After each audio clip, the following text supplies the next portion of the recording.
It was like a new construction. The cost of the permits was crazy.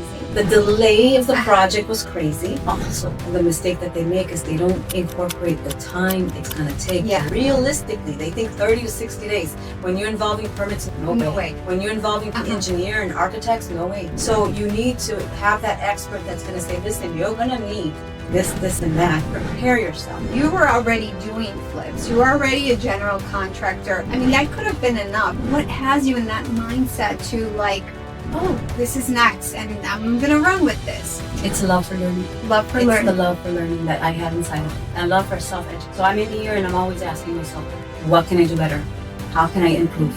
Welcome to Real Estate Talk with Tanya Flores. Today is a very special day because we have Baxtie Rodriguez here from City Home Inspectors. And Baxtie, she is a powerhouse. She is a woman that has reinvented herself time after time. So if you are finding yourself at a point where maybe you're thinking career might need a change, a relationship change, a life change, and you're like, how do I reinvent myself?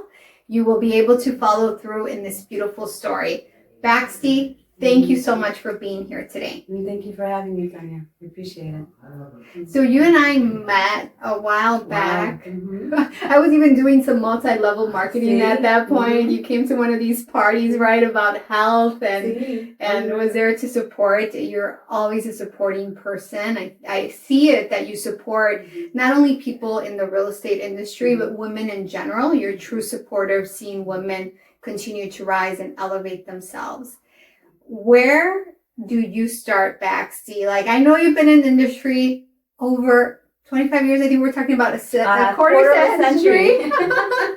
I'm going on 25 years. Yeah. It didn't start there, though. You have to have been shaped by either someone in your life that showed you what was possible to be able to create something. Who and where does this start? I would say two people. My father, of course. So back when he was that provider of the household, and I saw him trying different types of businesses.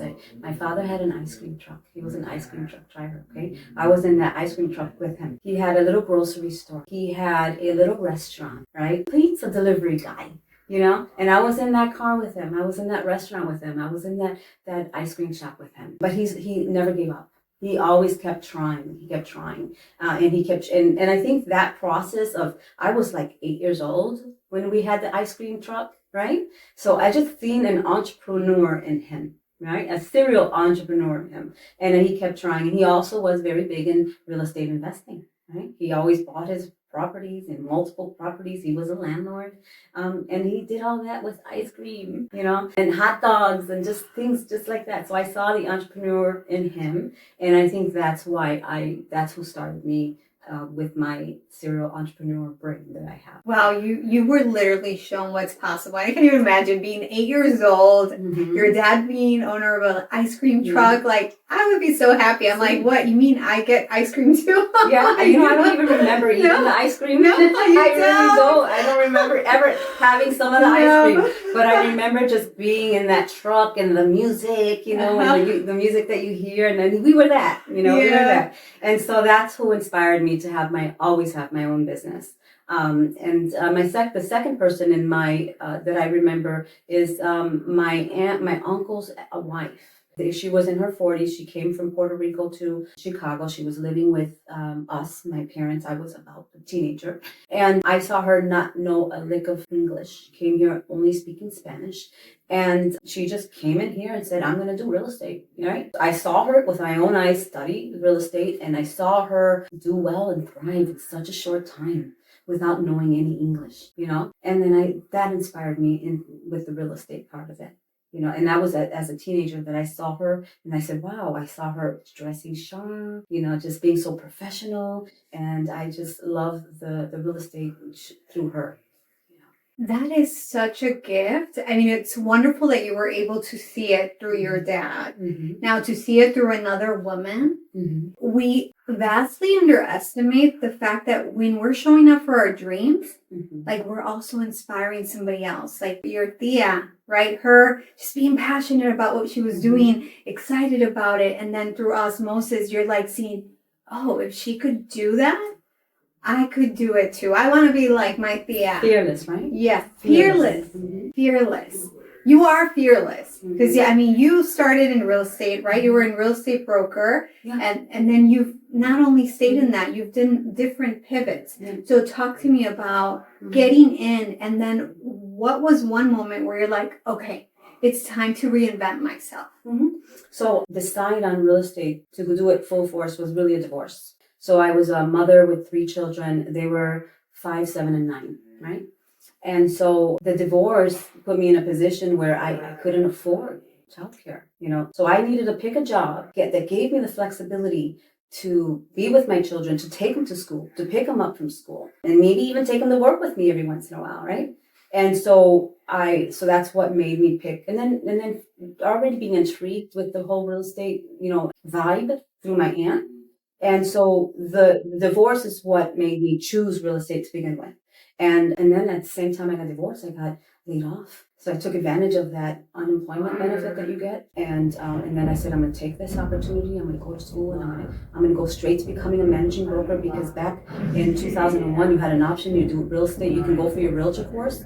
But that entrepreneur in me that my parents instilled in me, that my dad instilled in me, said that I'm going to have my own store, right? I'm going to have my own business. Mm-hmm. So that I skipped the realtor course and I went straight. Oh no, you didn't skip it. You had to go through it. You had to finish the realtor. After the realtor, I went straight to the broker management, and I took that extra 3 to 6 months. And then I took that one test for the management. I skipped being a realtor. I went straight to managing broker because I knew I needed my own store, my own shop, my own show, right? Yeah. That's how I started. And so, but the divorce, that was my reinventing time. I would say my first real reinventing time for me. I hear the sound of excitement as you're expressing yourself in that point of reinventing. Not to say that it wasn't challenging or hard, but as I come across people, I like to network a lot. I hear of people, I got laid off, or I'm like, high five. I'm like, literally, I'm like, let's great. Do this. Let's do the next thing. Yeah, exactly. You have the door open for so many opportunity and so much possibility versus being constrained in a job that you probably hated. And in your case, you were in a relationship that, you got divorced for whatever reason, because a divorce is not like a point of like, yeah, we're both happy and that's why we're getting divorced. Like, we don't hear about that. Typically it's, one of the partners is unhappy and you separate for whatever reason. Yeah. So for you to be able to take that big step, and your little ones, right, that was big. Were there challenging moments throughout the process, and how did you walk yourself through it? Like, what was the hardest part there? Sometimes I think about it today and I say, man, how did I do that? I can't even tell you sometimes. I don't know. I just think that when you have a goal and you're passionate about the goal, you just push through it. You know what I'm saying? So some things are more priorities than other things, and you got to take it day by day. What's the priority today? But without looking past that, you always got to look straight. And there were some hard times. I can tell you there were times that I went to Jewel and I wrote that check that I knew that was going to bounce. I knew it was going to bounce. But at the time, Jewel gave you an opportunity to pay the fee, and then they let you write a check again. So there were moments that I said, I got to do what I got to do, so let me just get this let me get as much as food as I can, because I know this check's going to bounce, but I need food for my kids, right? But send me a letter, it bounced, and then I had to pay the $15 fee plus whatever I owed them, and I always paid them. So just a little borrow that I had to do every once in a while. But those are some extreme ways of how I got through it, Wow. But eventually everything worked out. I had to sell my house. And that was another break, right? My break was a year after I already was a realtor. And my house was my first listing. And I put it on the market and I had to sell it. And with the proceeds, I was able to buy a condo.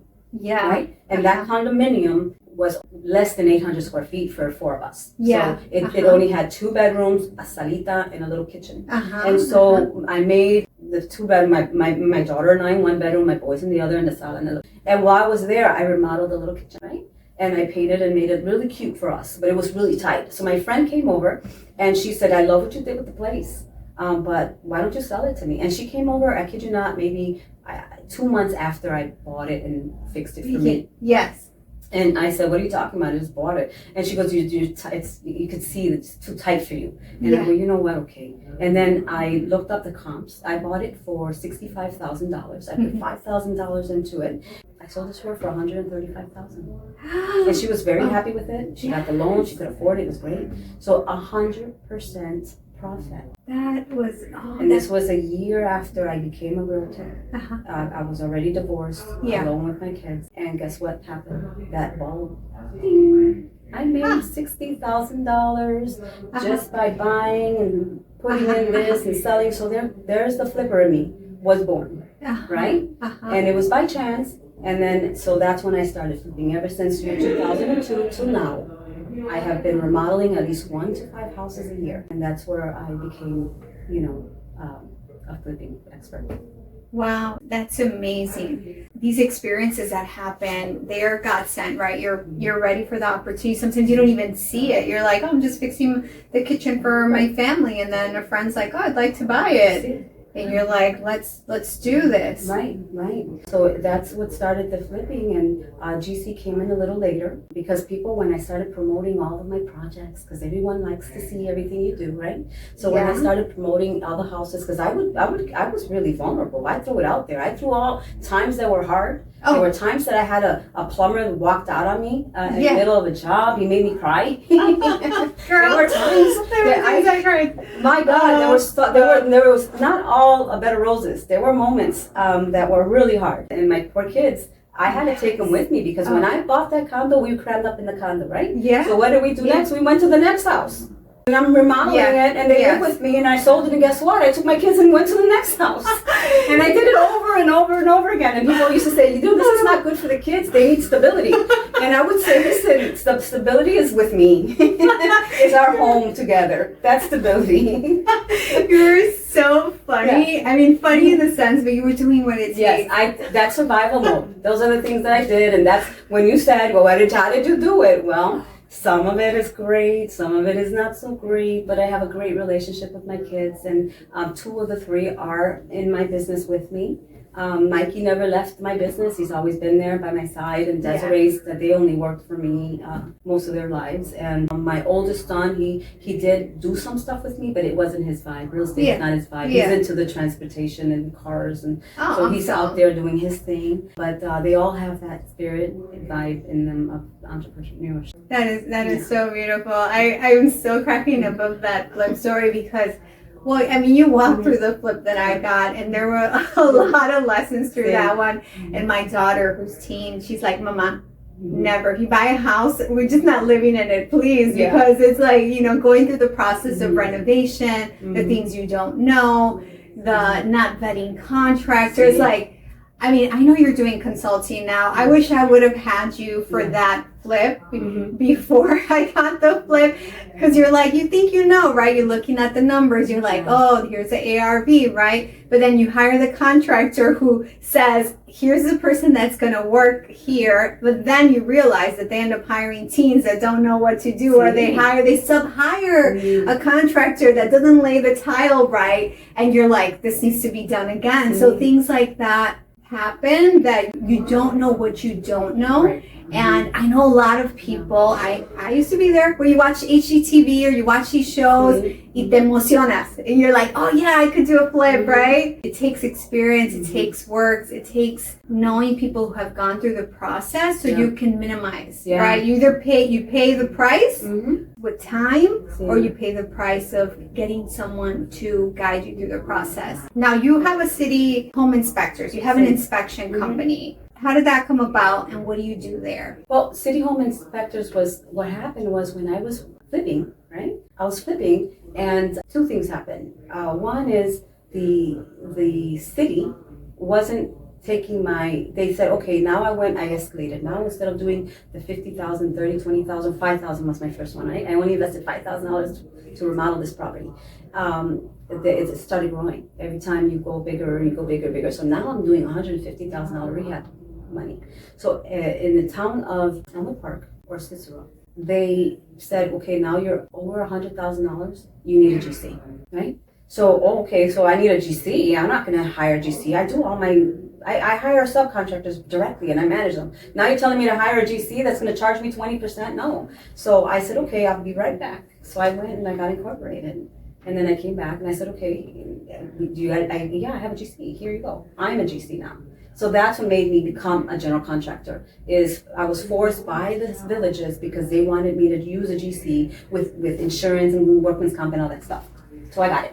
That's how you became. That's how I became a general contractor. And in doing my flips, I remember a buyer hired an inspector to inspect my flip. And I said, Michael, let's see what we can learn from him. So I told my son, shadow him. Let's see what we can learn. And he was so rude.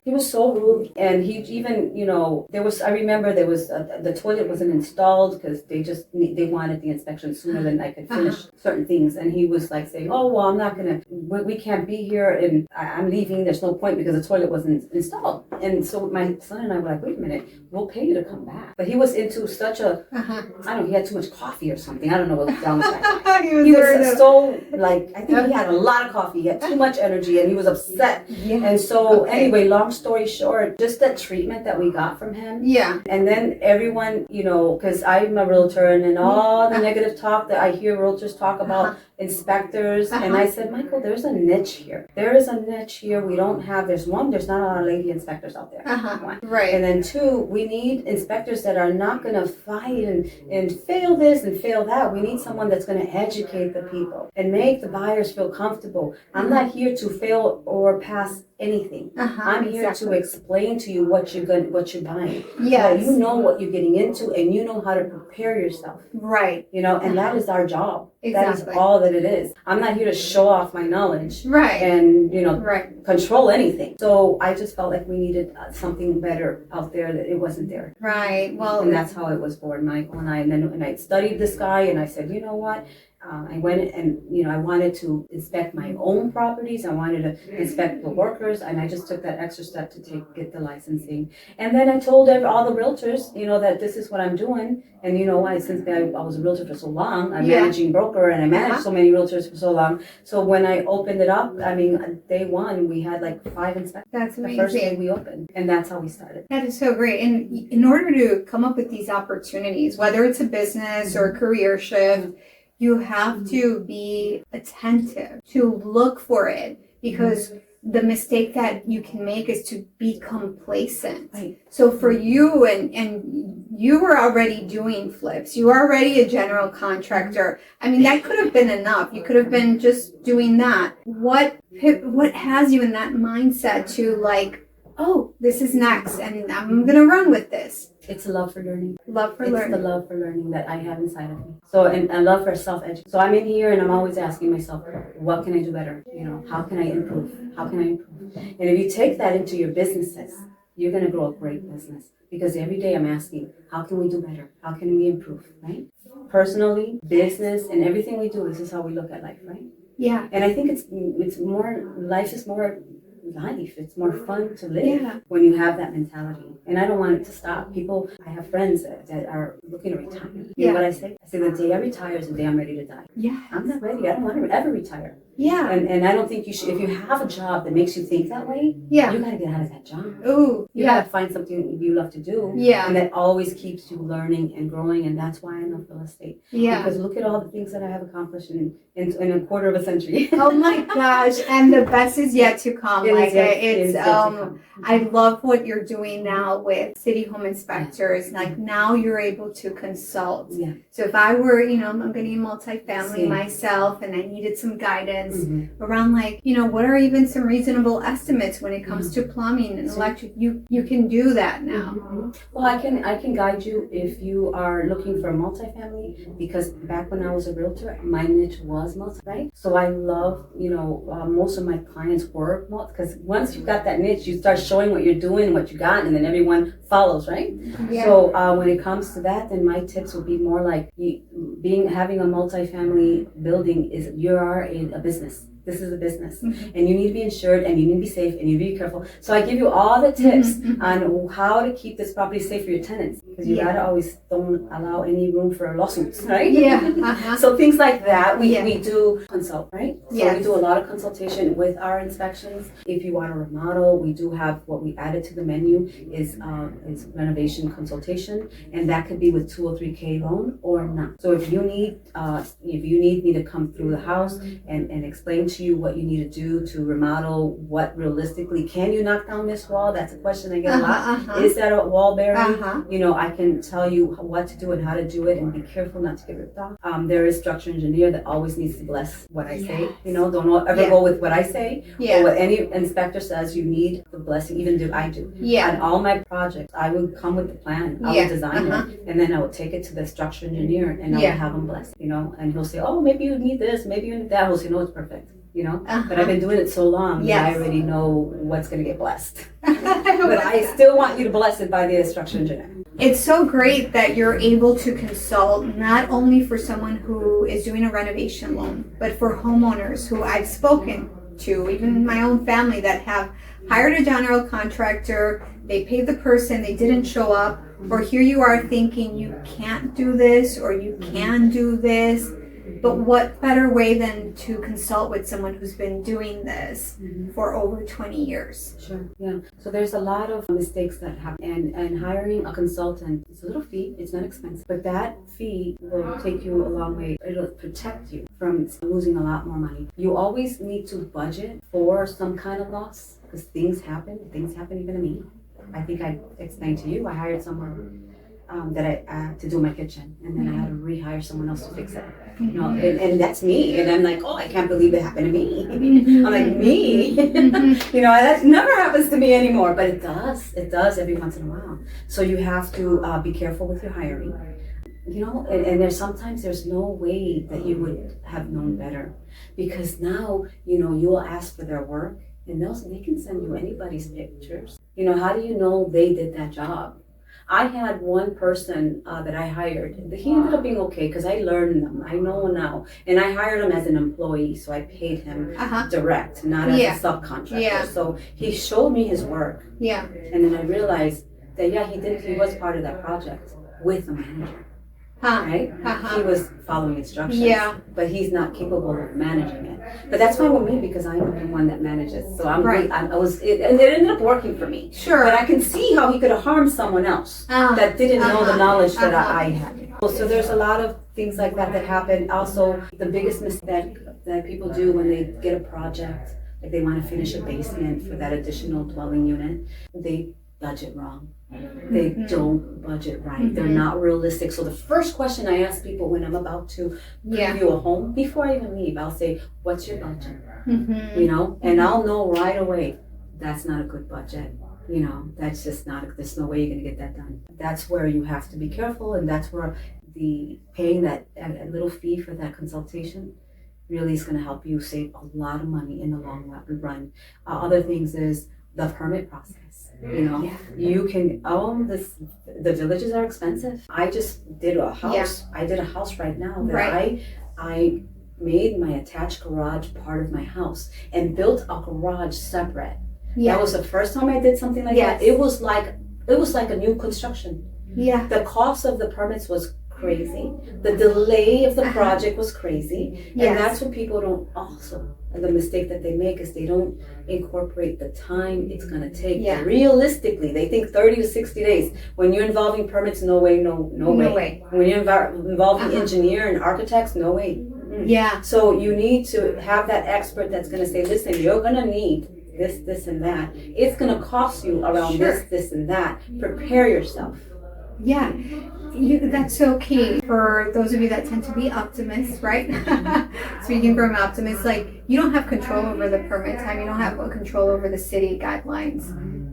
So we do need to factor that time in, and you're better off, getting estimates early and being guided by someone who can, if you're going to be getting 3 plumbing estimates, for example, can tell you, hey, this one seems okay. Because even when I did that flip, I ran it across the scenario when I got multiple estimates, where you get one where it's like, the numbers are great, but they're over promising and they under deliver, right? Versus if someone gives you fair numbers and it's reasonable, or it's more, but it's really what it is. And how do you know? You don't know. You don't. Unless you have someone that is running through projects and can give you. And as a consultant, one of the things we do is we review those contracts. And this way we can say, hey, don't forget this and don't forget that. And those are the things that contractors will leave out, and they'll give you a great price. Yeah. And these are the hidden little things that'll come up later, and you'll get the bigger price later. So that's why consultants important, you know, because we can say, hey, don't forget that we need to have concrete here, or don't forget we need, you know, that engineer, or whatever the case may be.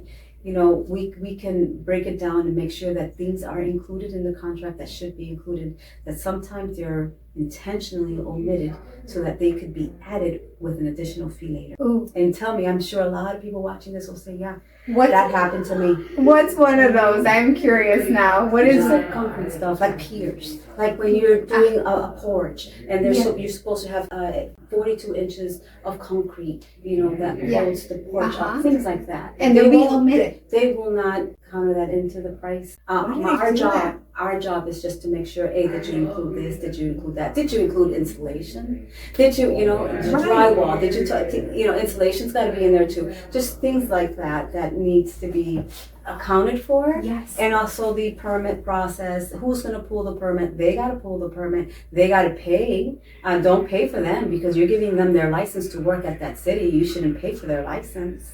Right. And they shouldn't charge you for that either, because that's their license to work for in that village. Right. It's their reputation. It's their credibility. Yeah. So those are the things that we can do. We can manage. We can see the contract, make sure that it's complete. You know, that what's necessary is in there, and also make sure that they're charging you properly. Yeah. Not overdoing it. Exactly. That's so big. One of the things that I've learned in real estate, and this is a life principle as well, and it's something that it just seems so natural for us to do. We can tend to assume things. Mm-hmm. And I would say, don't assume anything. Like, don't assume those piers are included. Don't assume, but you're not going to know. So anything that you're thinking, never assume. Ask questions. Surround yourself with the right people. Like, you, time and time again, have reinvented yourself. For your family, you've reinvented yourself because of your passion for learning. What is something that you are learning right now that has you excited in the real estate or personally that, we can share in that energy with you? So right now, I'm just excited about paying it forward, I feel like I had a very good career in my real estate. I'm not planning on retiring anytime soon, but we are going to continue to grow city home inspectors, grow it in other states, which we dabbled in Florida. We are going to continue to work there as well. Indiana, Wisconsin. We're starting to grow our business. We are adding consultation for renovation, and we just want to take that educational role and help people. We do train other inspectors to be inspectors, so we have the educational piece, the consulting piece, and we're just, really excited to keep moving forward and grow together and help people learn and make the right decisions and not get ripped off, save money, things like that. That's exciting. You're in that period of paying it forward and expanding with new avenues, different states, people who are like, I always wanted to be a home inspector. Like, why wait? We had the last episode with Maria Figueroa, and we were talking about real estate agents, right? And why real estate is such a great opportunity. Same thing, if home inspecting has been something that has been like, I'm curious, or I bought my house and I saw the inspector and it really stood out to me, you just have to get licensed, right? And then they could reach out to you and see what training opportunities could be available. Sure, but also, I think women should take the course, because the more we know in realtor women, one of the things that helped me when I was a realtor is after I took that course, I felt like a better realtor, right? Because now I know what this all means. When I was intimidated, believe me, I was looking at an electrical panel. I would look at that and say, what is going on here? The furnaces, there's different types of furnaces. You have to know them all. So just learning that will help lessen the intimidation. And when you hire contractors, and you don't even have to take the whole full-blown course. Maybe you just want to learn electrical or learn HVAC or learn plumbing. If you're hiring the plumber, before you hire him, take this course. Just keep educating yourself, because then the more knowledge you have, the more fierce you'll be. and the more things, you can risk getting ripped off and getting taken advantage. I 100% agree. And I think education prepares you for opportunities. So we were talking earlier about, my expansion and new construction, doing more ADUs. And it's been ongoing for me in terms of looking for those opportunities where I can learn about development, where I can learn about new construction. And when you educate yourself, you train yourself, people see that. They're paying attention to the fact that you're someone that's continually investing in yourself. I, have a coach for real estate. And for some people, you're like, oh, why am I going to spend money on a coach, right? Why I could do it for free, or I could do like YouTube University for free, which you should definitely do the free if you can do the free. But taking the time to put money to you as an individual and say, I am worth investing in, my business is worth investing in, is saying that you believe in your expansion and that you're going to continually grow. That's what I believe. I think it's the same for you. When you invest, you're more committed. Yeah. If it's free, it's just so people just don't take it as serious. But when you put, when you invest in it, time and money, you get there quicker. Exactly. 100%. That's with everything, right? When you guys are going to the gym, you get results, right? That's when right. you invest in your foods, you want the quality foods, you get results, right? That's right. Everything. So it's all about investing your time and, some money, not crazy money, but some money, and getting the right resources. Yeah, that's amazing. And health-wise, you've done amazing too. Yeah, I lost 33 pounds off of sugar. I started with the keto, but I am pretty strict keto, and I don't do any kind of sugar, anything that turns into sugar. I just have maybe a handful of blueberries a day. But lots of no carbs, but I keep it healthy. That's awesome. I don't eat crazy like they eat. People, I see them eating butter, nothing like that. I saw this on YouTube or TikTok, somebody eating a big steak and a thing of butter, and like, this is so disgusting. But nothing crazy like that. But yeah, I haven't worked out consistently as I want to, but I'm working on it. You'll do it. I mean, it's about making one change, and one change, like they talk about atomic habits, it like trickles down into other things. You have to start with one thing. You're not going to overhaul yourself overnight, but you have the opportunity to reinvent yourself in one area. Just commit to one area, one thing you want to get better at, and it's going to trickle down into the different areas. I am so excited, Baxtie, with all your consulting that you're doing to help clients. I'm looking forward to continuing to collaborate in real estate. 2025 has been an amazing year. 2026 is going to be an even amazing more year.